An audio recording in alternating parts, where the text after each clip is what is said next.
তো গাইস মাদ্রাসার চলাপুরা এবং বিশিংচর এই তিনটা শহর আজ থেকে 20-30 বছর আগে ভাঙছিল। 20-30 বছর আগে ভাঙছিল। ভাঙার পরে মানুষের অস্তিত্ব আসিল না। মানুষগুলো যাবো কই আলমগঞ্জ পানবাড়ি জায়গার অস্তিত্ব ঠাই নিয়েছিল। ঠাই নেওয়াতে একে একে বহুত মানুষ আসছে, বহুত মানুষ আসে বসত বাড়ি করছে। আজ থেকে 30-40 বছর আগেরও মানুষ পানবাড়ি আলমগঞ্জ আছে। এই যে খালি সরকারের যে পদক্ষেপ সরকারে খালি ভিডিওটি স্কিপ করবেন না, শুনে যাবেন আমি কি বলি আর এবং ভিডিওটা দেখে যাবেন, আমি লাগাই দেখে যাবেন। এগুলো মানুষ এসে বসত বাড়ি করছে। তখন যে সরকারে কয় যে আমি উচ্ছেদ করবো তুমি একটা ঠাই দিয়া, হ্যাঁ তোমার মাটি তুমি নেও, আমার কোনো আদিত্য নেই, তোমার মাটি তুমি নেও, আমার কোনো আদিত্য নেই।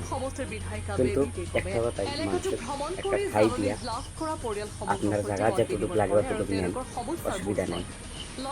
কারণ মানুষের এই সময় যদি ঘর বাড়ি ভেঙে দেওয়া হয়, মানুষের একটা অস্তিত্ব থাকবে না। কই যাবো মানুষ? সম্পূর্ণ মানুষের কাগজে মাটি আছে। চর অঞ্চলে আছে, চর অঞ্চল ভেঙে দেওয়ার প্রতীকে মানুষ এখানে এসে বসবাস করছে। এইগুলা চর, আগেকার চর যেগুলো আছিল, মানে একটা ভালো একটা গ্রাম ছিল, শক্তিশালী গ্রাম ছিল। ওই গ্রামটা শক্তিশালী নাই। ওই গ্রামে বাড়ি করলে আজকে যদি আমি কথা বলতাম, ওখানে যদি একটা ঘর উঠাই, দুদিন পরে ওই ঘরটা থাকে না, 1 বছর পরে থাকে না, 6 মাস পরে থাকে না, ঘরটা নদীয়ে ভেঙে নেয়। তাই জন্য মাসে আমি কইছি যে এই যে উচ্ছেদ খালি বলি উচ্ছেদ করবো, সরকারের মানে সরকারে নিব, যতটুকু প্রয়োজন অতটুকু নিব। আর একটা ব্যবস্থা করে আমাকে দিবেন যেন আমরা থাকতে পারি। আর বিশেষ কথা হলো এই সম্পূর্ণ কাহিনী হলো মানুষ কয় কংগ্রেস ভালো, কংগ্রেস ভালো, কংগ্রেস বিলকুলই ভালো না। কংগ্রেস সম্পূর্ণ এই কাম করছে।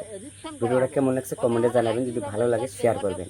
আমাকে দুপুরি পানবাড়ির এই নিউজটা আমি পাইলাম, তাই জন্য আমি ভিডিওটা করলাম। ধন্যবাদ। কেমন লাগলো?